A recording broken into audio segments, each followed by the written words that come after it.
Hi friends, this is Edu Skills, OET made easy. Our mission is to make you fall in love with OET. So OET skills, first we have been looking into these things. We'll be just glancing over our previous session and now coming to today's business.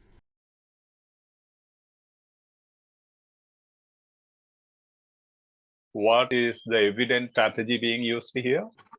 Reading the question statement, what strategy you can find?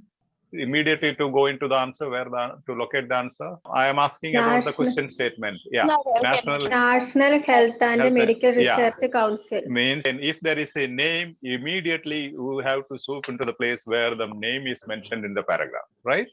So you have the name here almost at the end of the paragraph. Yes, so Father. National Health and Medical Research Council guidelines: no more than 2 standard drinks a day for healthy men and women.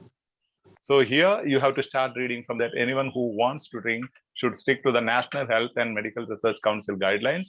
No more than 2 standard drinks a day for healthy men and women. Good hedging words in the question statement.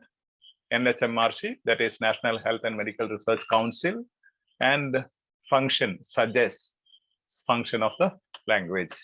Clearly it says how National Health and Medical Research Council suggests guidelines, same word is here, no more than 2 standard drinks a day. So drinking 2 standard drinks a day or less is the answer. These are the types of questions being repeatedly asked in your OET reading test. Now again, check this.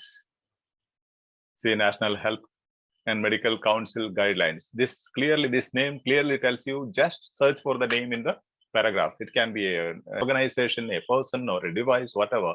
Whenever a name happens, you see in the hedging word or the keyword of the question, you have to immediately go into that portion of the text. Then suggest is another word, guidelines is another word here, it is used here, suggest is here. So NHMRC, the name.